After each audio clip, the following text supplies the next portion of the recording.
الحمد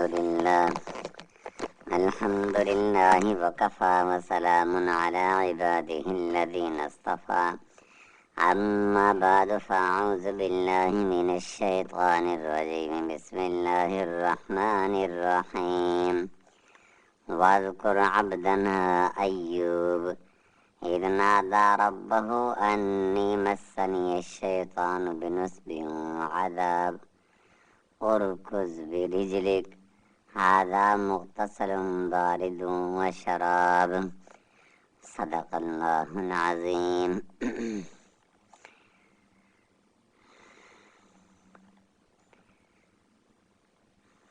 میرے واجب الاحترام عزیز ساتھیو، آج بڑی خوشی کی بات ہے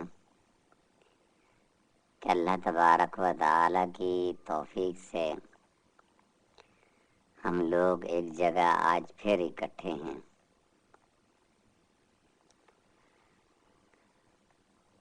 آج کی اس نشست میں ہم انشاءاللہ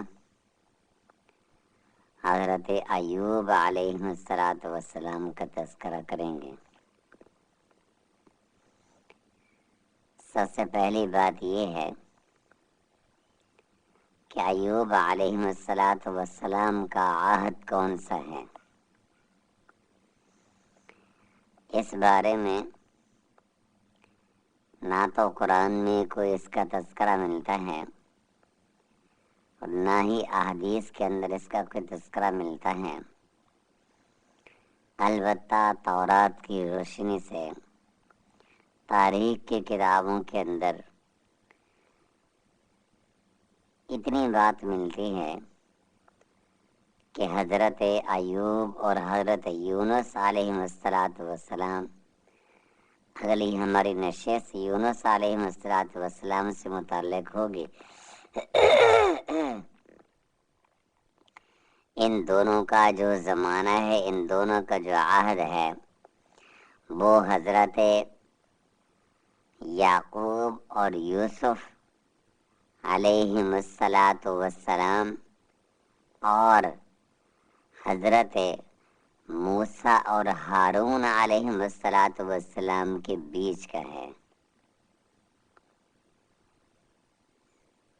حضرت موسیٰ اور ہارون اور اوپر سے حضرت یعقوب اور یوسف علیہ السلام کے بیچ کا جو زمانہ ہے، یہ ان کا زمانہ ہے. یہ رائے بھی علامہ ابن کثیر کی ہے. علامہ ابن کثیر نے قصص الانبیاء لکھی ہے اور اس کے اندر جو انہیں فہرست پیش کی ہیں اور وہاں جو انہیں واقعات کو جس ترتیب کے ساتھ درج کیا ہے اور بتلایا ہے، وہ اس کے مطابق یہی ترتیب بنتی ہے. اور انہیں فرمایا ہے کہ یہ جو بیچ کا زمانہ ہے، ہارون اور موسیٰ اور اسحاق، یعقوب اور یوسف علیہ السلام کے بیچ کا جو زمانہ ہے، اس میں یہ دونوں پیغمبر آئے تھے. تو بہرحال حضرت ایوب علیہ السلام کا جو صبر ہے وہ بہت معروف ہے، مشہور ہے. آج بھی صبر ایوب، یہ ایوب کا صبر، یہ بطور جو ہے ایک اس طرح کے آج بھی مستعمل ہوتا ہے، استعمال ہوتا ہے. قرآن کریم کے اندر بھی ایوب علیہ السلام کا تذکرہ متعدد مقامات پر کیا گیا ہے. جیسے اس خلاصے کو ہم بیان کریں گے اور اس کے بعد قرآن کریم کی طرف آئیں گے تو انشاءاللہ آپ کا جو تذکرہ قرآن کریم میں ہے اس کا بھی انشاءاللہ ترجمہ و تفسیر بیان کرنے کی کوشش کریں گے. دیکھیے قرآن کریم میں فَقْصُصِ الْقَصَصَ لَعَلَّهُمْ يَتَفَكَّرُونَ، اللہ تبارک و تعالی نے فرمایا کہ تم ان لوگوں کے سامنے قصوں کو، واقعات کو بیان کرو تاکہ لوگ اس سے عبرت حاصل کریں اور اس سے تدبر حاصل کریں، تو جس سے معلوم ہوتا ہے کہ واقعات کا بیان کرنا، قصوں کا بیان کرنا، خاص طور پہ انبیاء علیہ السلام کے واقعات کا بیان کرنا، یہ حکمت، موعظت اور فائدہ سے خالی نہیں ہے۔ اس میں فائدہ یہی ہے تاکہ انسان غور و فکر کرے اور اس کے دل کے اندر خدا بند قدوس کی عظمت اس کے دل کے اندر بیٹھ جائے۔ بہرحال حضرت ایوب علیہ السلام کہاں کے رہنے والے تھے؟ پہلی بات یہ ہے کہ آپ قبیلہ اوس کے باشندے ہیں، یہیں آپ نے تبلیغ کا آغاز فرمایا اور یہیں اسی قبیلے کے اندر آپ پیدا ہوئے۔ اوس، عین واو اور آخر میں صاد ہے، اوس کے آپ باشندے ہیں اور یہیں آپ جو ہے پیدا ہوئے ہیں۔ اب آپ کا عہد کون سا بنتا ہے؟ یعنی پہلے بات تو یہ تھی کہ آپ کا عہد کب کا ہے، یعنی کب آپ تشریف لے کر کے ہیں، پھر زمانے کے اعتبار سے کون سا وہ سن بنتا ہے کہ جس میں آپ تشریف لے کر کے ہیں۔ پہلی بات تو گزر چکی ہے کہ آپ کا جو عہد ہے وہ حضرت موسیٰ اور ہارون اور حضرت یوسف اور یعقوب علیہ السلام کا جو بیچ کا زمانہ ہے، یعنی یوسف اور ہارون کے بیچ کا جو زمانہ ہے، اس میں آپ جو ہے تشریف لے کر کے ہیں۔ اور محققین کی رائے ہے، وہ کہتے ہیں کہ 1300 سے 1500 قبل مسیح یا BC کے بیچ کے اندر آپ تشریف لے کر کے آئے ہیں۔ یعنی یوں کہیں کہ حضرت عیسیٰ علیہ السلام کی جو پیدائش ہے، ان کے پیدائش سے 1300 سال قبل یا 1500 سال قبل آپ کی پیدائش ہوئی اور آپ اوس کے اندر آپ کی پیدائش ہوئی اور پھر آپ کو اللہ تبارک و تعالی نبوت سے سرفراز فرمائے ہیں۔ قرآن کریم میں سورہ انعام میں، سورہ سعد میں، نساء میں، انبیاء میں حضرت ایوب علیہ السلام کا تذکرہ ہے۔ بعض مقامات کے اوپر تو صرف آپ کا نام ذکر کیا گیا ہے، جبکہ بعض مقامات ایسے ہیں کہ جہاں آپ کے حالات کو بھی بیان کیا گیا ہے، جس طرح کہ سورہ صاد ہے، اس کے اندر آپ کے اوپر جو ایک امتحان آیا تھا، آزمائش آئی تھی، تو اس کا تذکرہ سورہ صاد کے اندر ملتا ہے۔ جب یہ آیات ہم نے پڑھی ہوئی ہیں۔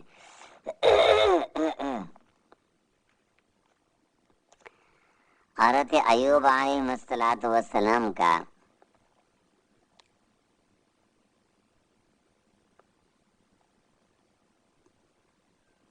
چلیں، یہ کچھ بنیادی باتیں ہیں شروع والی، یہ تھوڑا سا آپ دیکھ لیں ان کو۔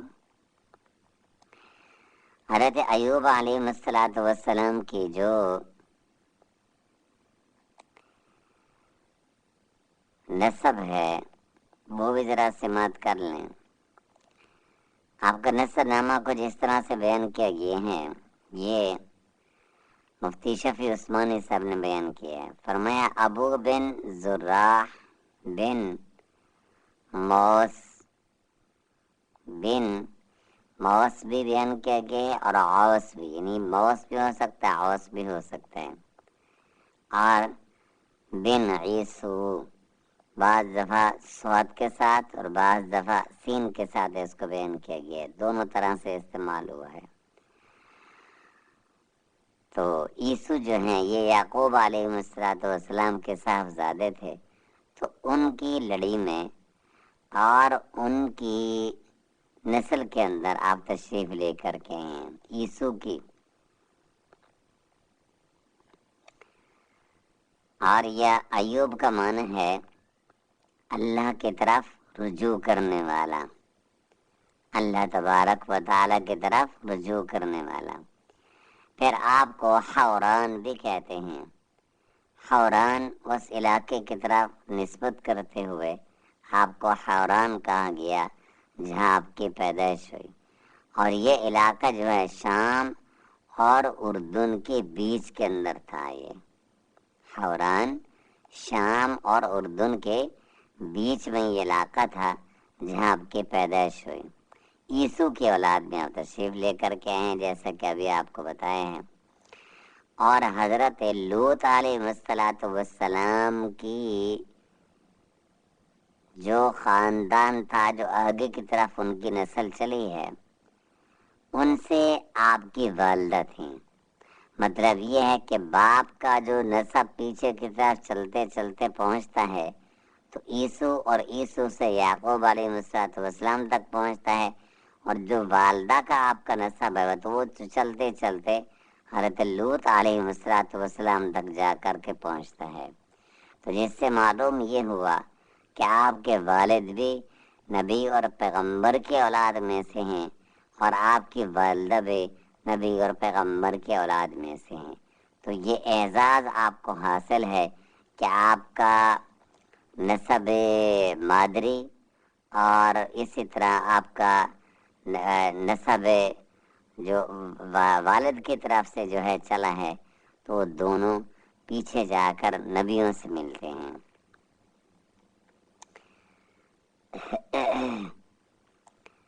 اسی طرح کہتے ہیں کہ خلیج العقبہ میں آپ پیدا ہوئے ہیں۔ خلیج عقبہ میں پہلے جو مقامات بیان کیے گئے ہیں وہ تو خاص مقامات جہاں پیدا ہوئے۔ علاقہ کون سا بنتا ہے؟ خلیج عقبہ کا، جہاں آپ جو ہے پیدا ہوئے ہیں۔ اور ایدوم کی مملکت، یعنی وہ دور چل رہا تھا، حکومت چل رہی تھی ایدوم کی جب آپ پیدا ہوئے ہیں، اور شروع سے آپ کا تجارت اور زراعت یہ آپ کا پیشہ تھا۔ تجارت اور زراعت یہ آپ کا پیشہ تھا یہ، اور آپ بہت مالدار تھے۔ آپ اس کا اندازہ لگائیں، کہتے ہیں کہ 7,000 آپ کے پاس اونٹ تھے، 7,000، اور اسی طرح 3,000 آپ کے پاس بکریاں تھیں، اور 5,000 آپ کے پاس بیل تھے، گائے اور بیل وغیرہ، اور اسی طرح اور بھی بہت سارے مال سے اللہ تبارک و تعالی نے آپ کو نوازا تھا۔ اب آتے ہیں حضرت ایوب علیہ السلام کے اس آزمائش اور امتحان کی طرف جس کا ذکر قرآن کریم کے اندر کیا گیا ہے۔ دیکھیے حضرت ایوب علیہ السلام کے اوپر آزمائش ہے۔ ابھی آزمائش کیوں آئی ہے اس بارے میں بھی مختلف قسم کے آراء آتی ہیں۔ ایک رائے یہ بھی ہے کہ ایک مرتبہ شیطان نے اللہ تبارک و تعالیٰ سے بات کہہ دی کہ اللہ، یہ جو آپ کا بندہ ایوب ہے، اگر میں اس کو ورگلاؤں، سیدھے راستے سے اس کو ہٹاؤں تو میرے لیے بہت آسان، میں کر سکتا ہوں ایسا۔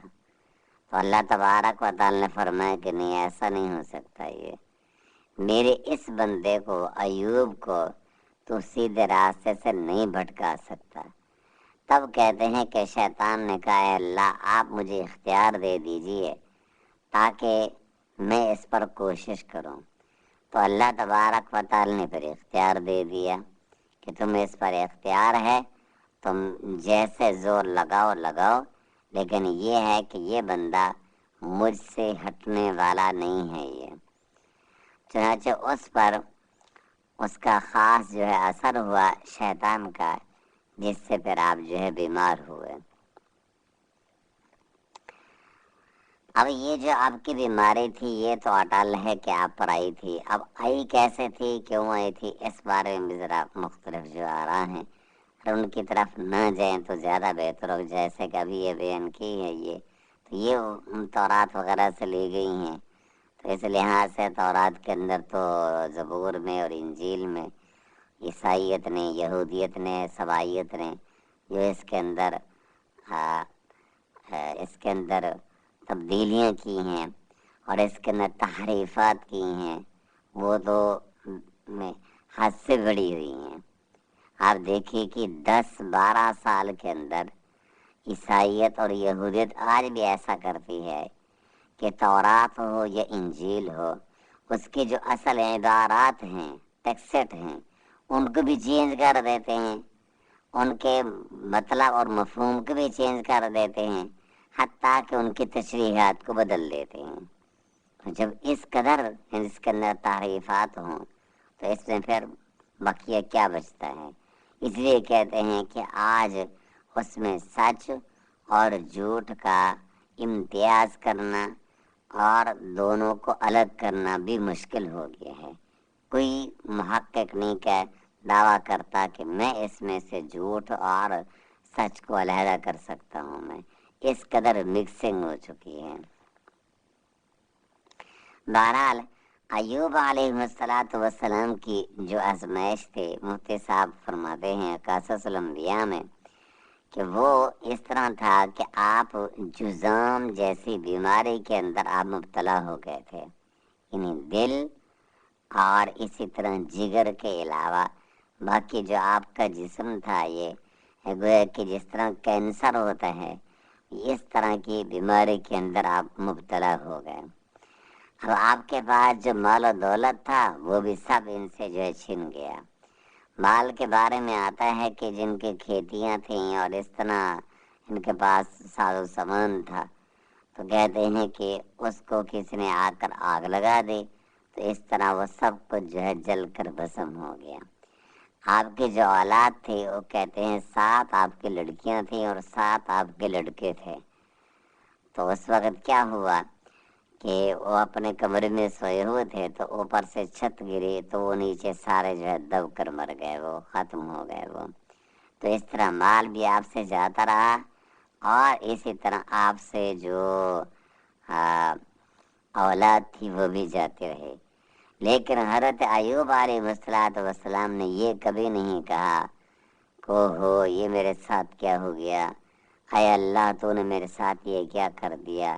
جب بھی لوگ آتے تھے افسوس کرنے کے لیے تو آپ یوں کہتے تھے یہ مال تھا ہی اللہ کا، اب اللہ تبارک و تعالی نے مجھ سے لے لیا ہے، تو اسی کی چیز سے اس نے مجھ سے لے لیا ہے، یعنی اسی کی چیز تھی اس نے مجھے دی تھی، اب اس نے اپنی چیز کو اپنے پاس واپس کر لیا ہے، تو اس میں مجھے پچھتانے کی کیا ضرورت ہے؟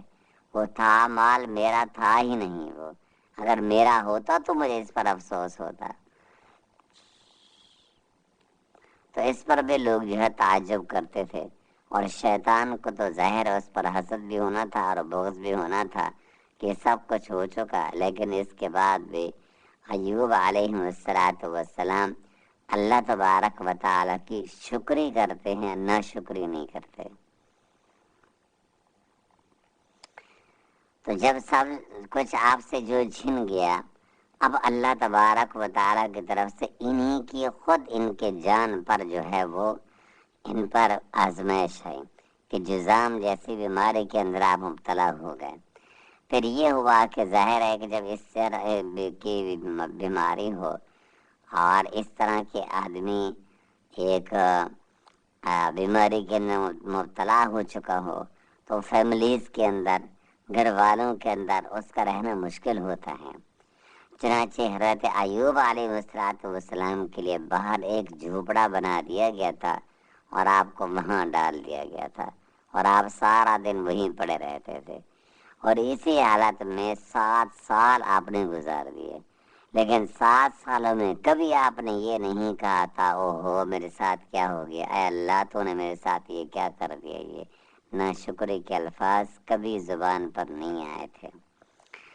اور جب بھی آپ سے بات چیت ہوتی تو آپ یہی بات فرماتے کہ اس پر میں خدا کا شکر ادا کرتا ہوں کہ اللہ تبارک و تعالی نے 70 سال مجھے جو پچھلی عمر مجھے دی تھی، تو وہ 70 سال میری اس طرح کے گزرے ہیں جس میں میرے اوپر کوئی بیماری نہ آئی، اور اسی طرح میں ایک سمجھے کہ اچھائی کی جو زندگی تھی، سکھ کی جو زندگی تھی وہ میں نے گزاری ہے، تو لہٰذا اب میرے اوپر یہ آزمائش آ بھی گئی ہے، تو اس کے اندر مجھے بے صبری کا اظہار نہیں کرنا ہے۔ اور میں یوں کہتا ہوں کہ جتنے میں نے سکھ کا عرصہ گزارا ہے، تو اسی طرح کا یہ مصیبت اور دکھ کا میں زمانہ جو ہے گزاروں میں۔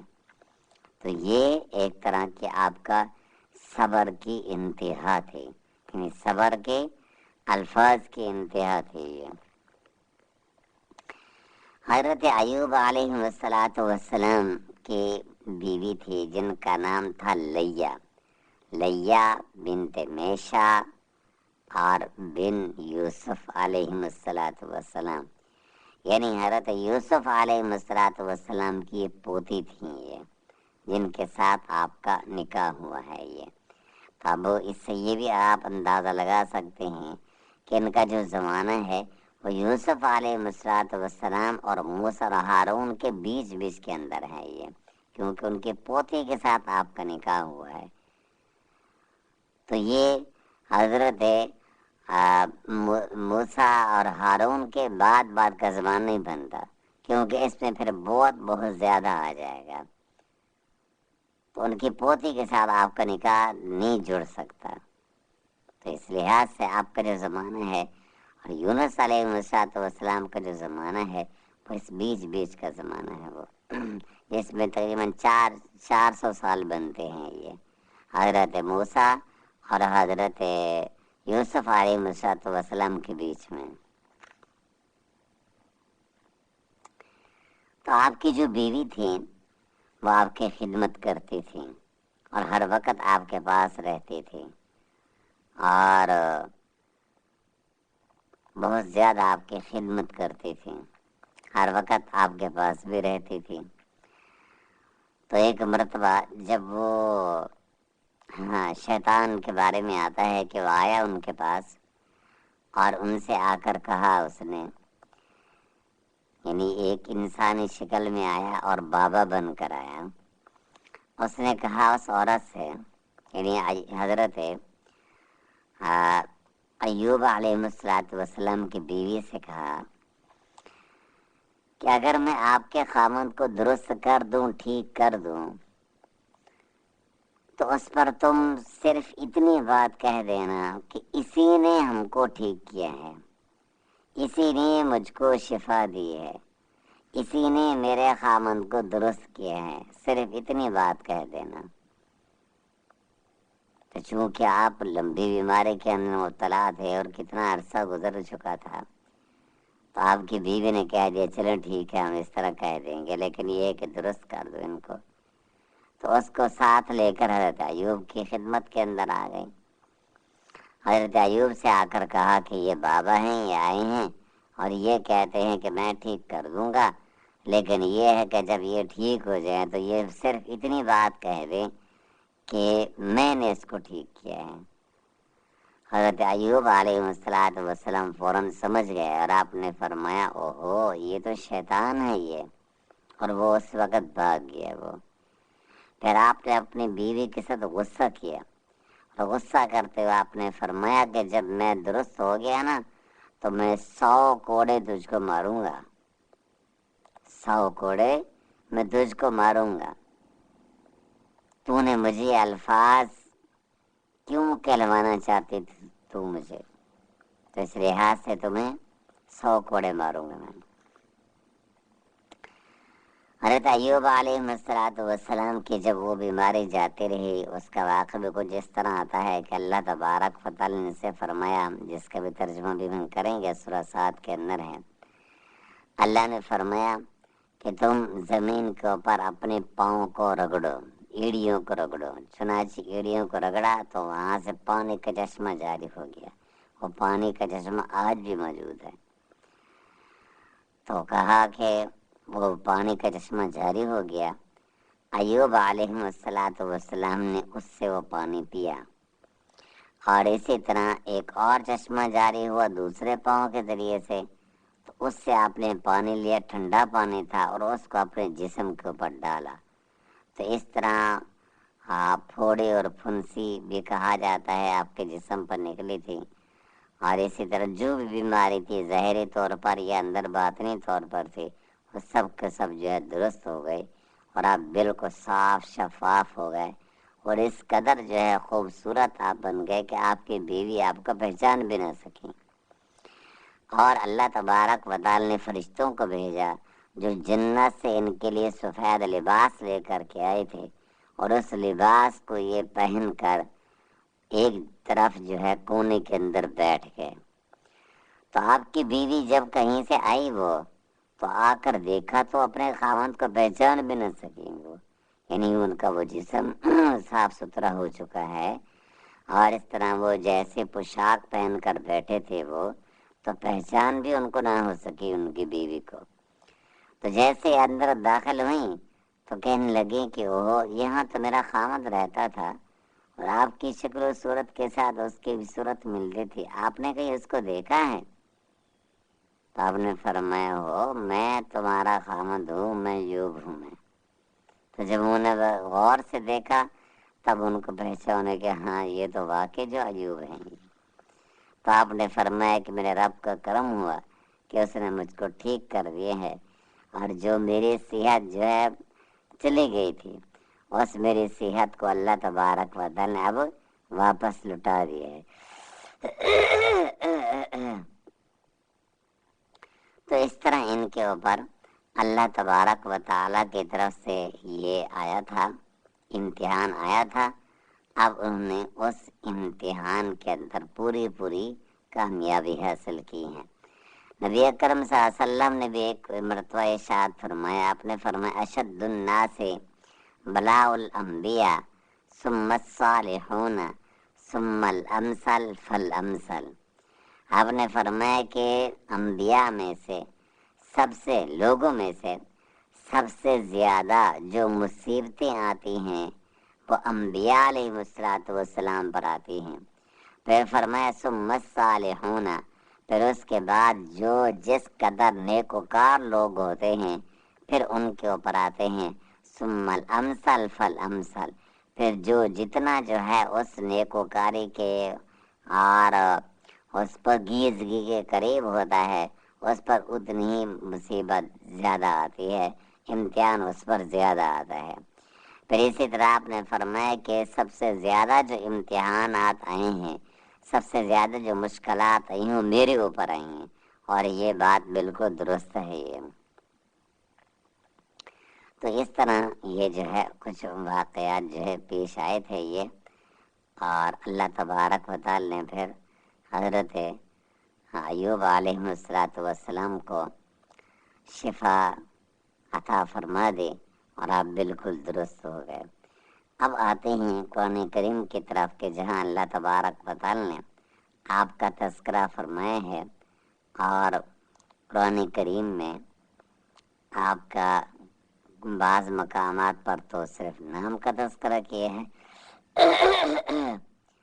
اور بعض مقامات ایسے ہیں کہ جہاں اللہ تبارک و تعالی نے آپ کے اس واقعے اور قصہ کو جس کا ابھی ہم نے تذکرہ کیا ہے خاص طور پر اس کو بیان فرمائے ہیں۔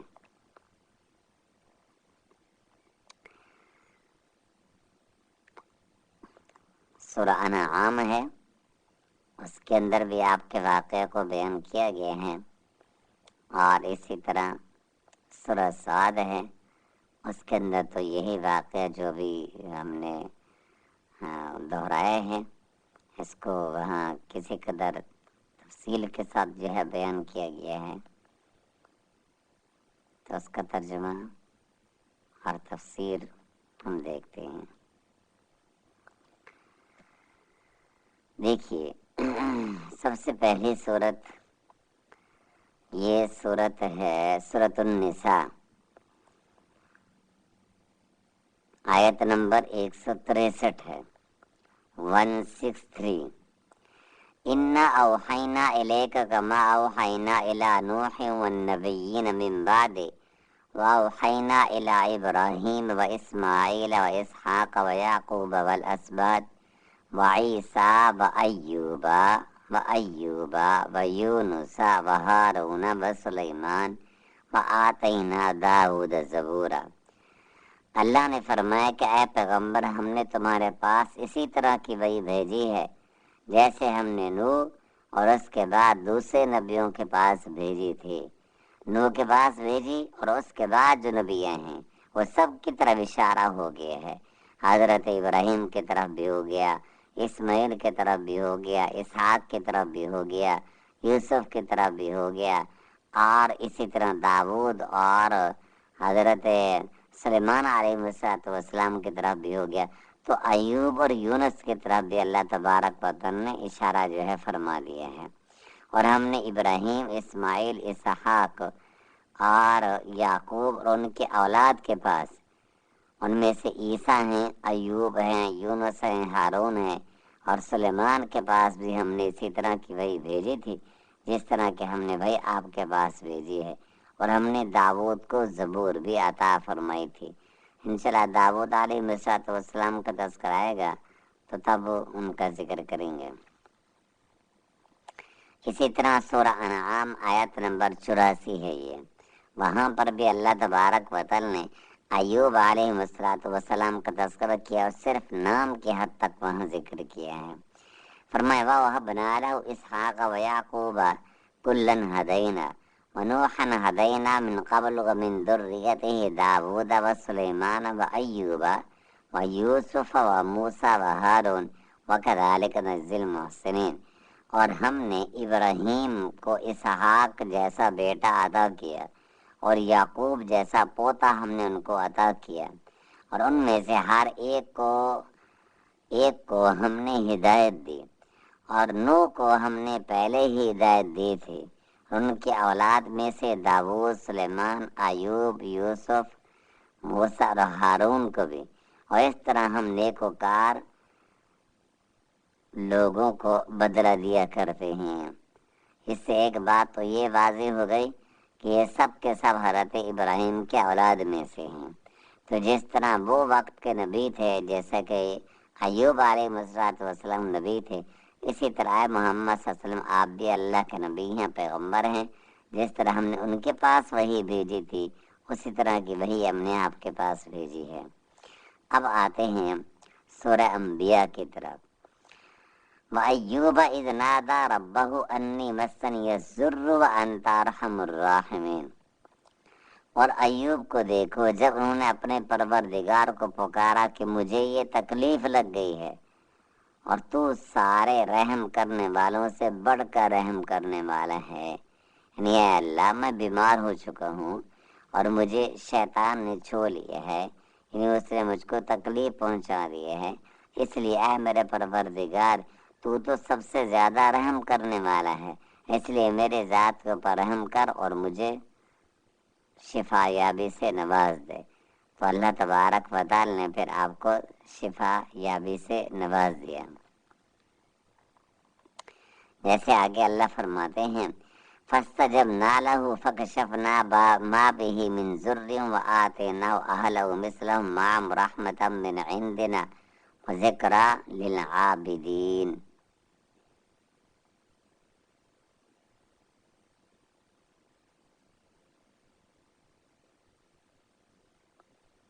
جی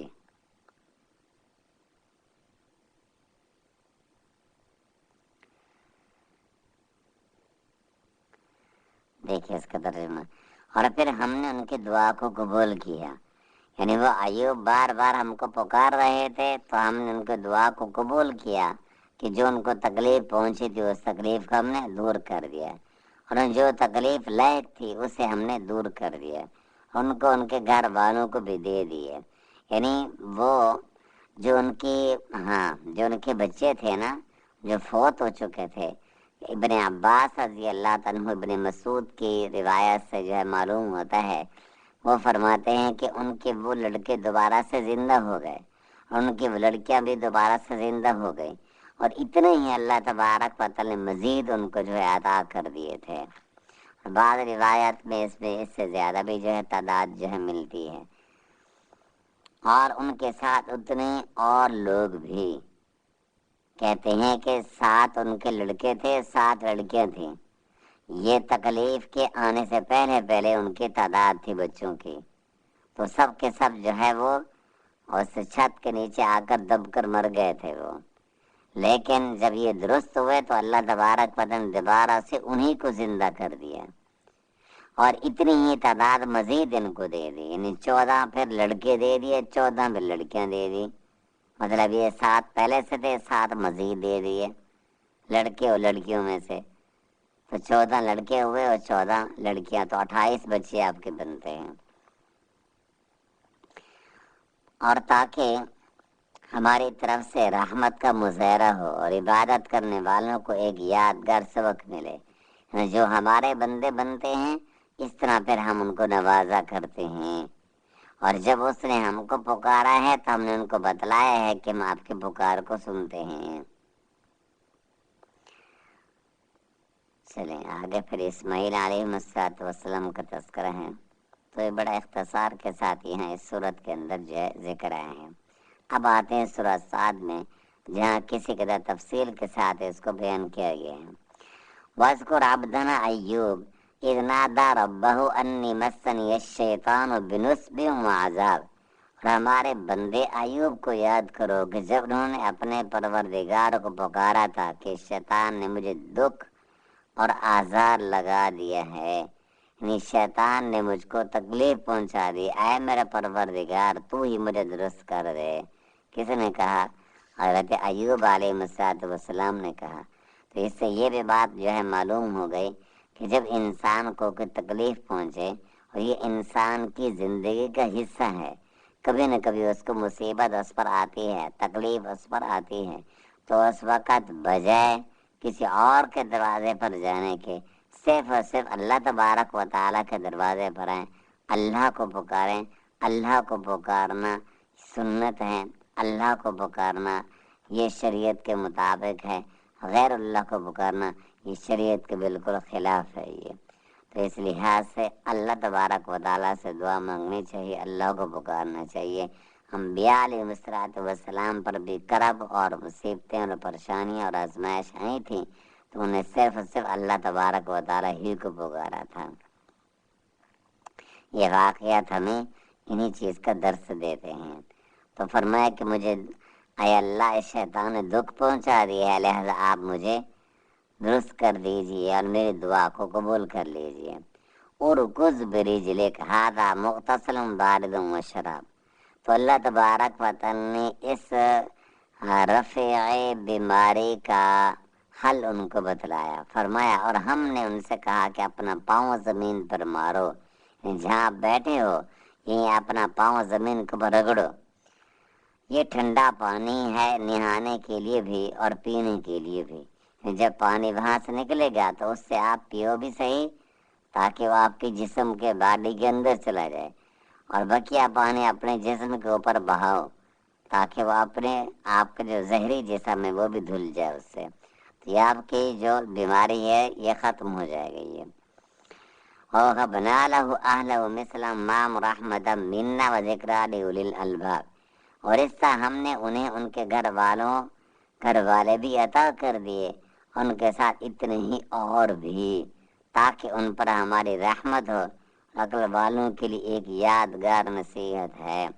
اللہ فرماتے ہیں کہ جو ان کے گھر والے ان سے لٹ گئے تھے وہ بھی ہم نے ان کو واپس کر دیے، اور اتنے مزید ان کو واپس کر دیے. جیسے کہ ابھی اس کی تفصیل گزری ہے کہ پہلے 7 بچیاں تھیں اور 7 بچے تھے، اس طرح 14 تعداد تھی ان کی.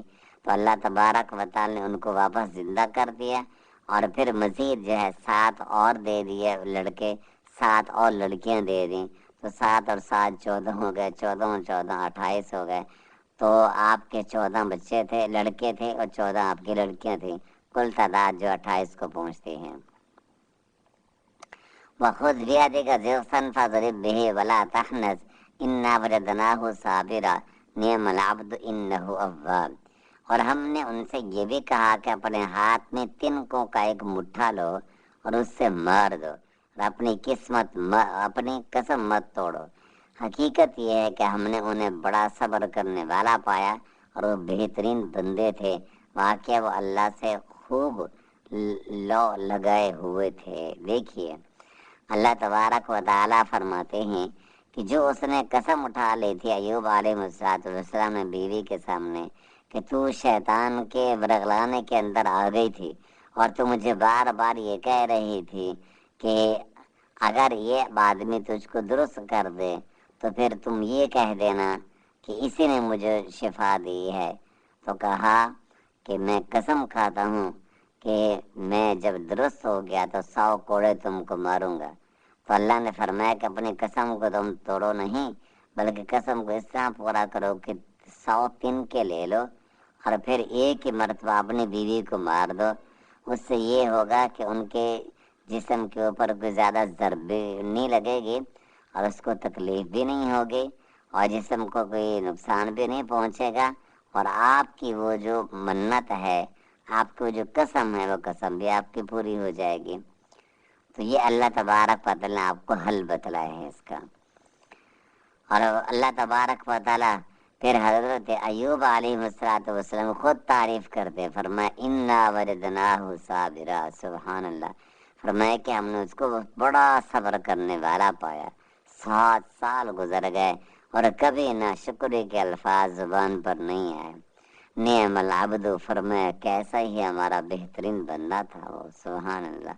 اللہ خود ان کی تعریف کرتے، نعم العبد، کیسے ہی ہمارا خوبصورت اچھا بندہ تھا، نیک بندہ تھا، انہ اواب، جو ہمیشہ ہم سے رجوع کرنے والا ہوتا تھا، ہمیشہ ہمارے سامنے تضرع کے ساتھ پیش آتا تھا، گڑ گڑانے والا ہوتا تھا، رونے والا ہوتا تھا، ہمیشہ ہم سے ڈرتا رہتا تھا اور ہمارے طرف لو لگائے رکھتا تھا۔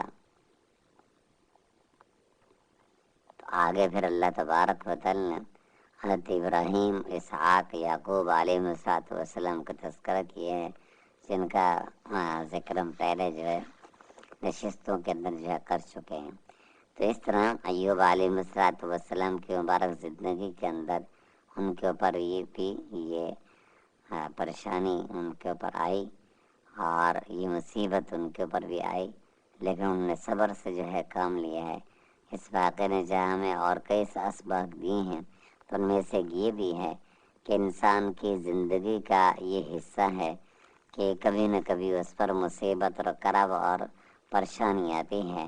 تو اس وقت پہلی بات تو یہ ہے کہ اللہ تبارک و تعالیٰ کو پکارنا چاہیے۔ ایوب نے اللہ کے علاوہ کسی کو نہیں پکارا، حتیٰ کہ شیطان نے ان کی بیوی کو ورگلانے کی کوشش بھی کی، تو دیکھیے کس قدر وہ قسم کھا بیٹھے اور غصے کے اندر آ گئے کہ اللہ کے علاوہ اور تو کوئی ہے نہیں جو کیا کرنے والا ہو، شفا دینے والا ہو، اور کہا کہ میں تجھے درست ہو گیا 100 کوڑے ماروں گا۔ تو اللہ تبارک و تعالیٰ کو حل بتایا کہ 100 کوڑے نہ ماریں، بلکہ آپ ان کو 100 تن کے مار دیں تو آپ کی قسم پوری ہو جائے گی۔ تو اللہ سے مانگنا چاہیے، اللہ تبارک و تعالیٰ ہی ہیں جو اس مصیبت کو، کرب کو اور پریشانی کو دور کرنے والے ہوتے ہیں۔ اور جب وہ پریشانی آ جائے، دوسری بات یہ ہے کہ اس پر صبر کرنا چاہیے اور اس پر غافلہ نہیں کرنا چاہیے۔ ایوب علیہ السلام 70 سال آپ ایسی حالت کے اندر زندگی گزار چکے تھے جس میں آپ کی صحت تھی، صحت والی زندگی آپ نے گزارے، اور اس میں سے 7 سال ایسے تھے کہ جس میں آپ مسلسل بیمار رہے ہیں، اور آپ کی بیماری کی حالت بھی آپ دیکھیں کہ آپ کو گھر سے بھی باہر ایک جھوپڑے کے اندر منتقل کر دیا گیا تھا۔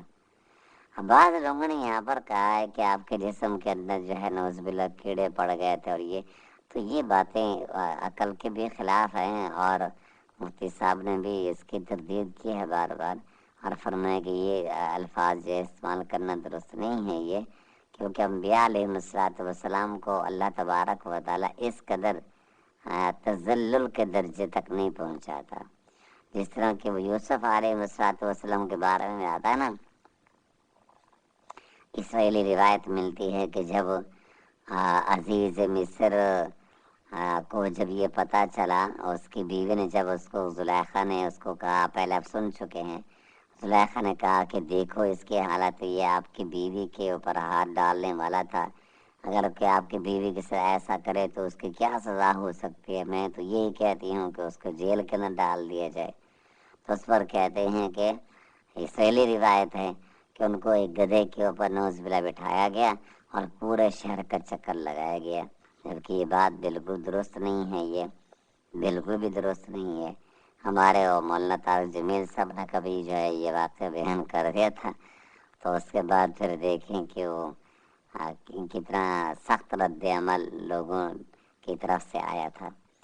اس لحاظ سے ایسے واقعات سے اور ایسی نسبتوں سے جو انبیاء علیہ السلام کی شان کے خلاف ہوں، ان کا استعمال کرنا درست نہیں ہے۔ یہ بہت سارے ہم نے کتابوں کے اندر پڑھا ہے اور تفسیر کتابوں کے اندر پڑھا ہے، صاحب نے بتلایا ہے کہ اس طرح کی جو نسبتیں کی گئی ہیں ان سے ہم کو بچنا چاہیے، بیان کرنے سے بھی اور اس طرح اس پر اعتماد رکھنے سے بھی کہ یہ سارے کے سارے اسرائیلی روایات ہیں۔ اللہ تبارک و تعالیٰ اپنے نبیوں اور پیغمبروں کے مرتبہ دیا ہے، مقام دیا ہے، ان کو اللہ تبارک و تعالیٰ اس قدر تذلل پر نہیں ڈالتا۔ وآخر دعوانا الحمدللہ رب العالمین۔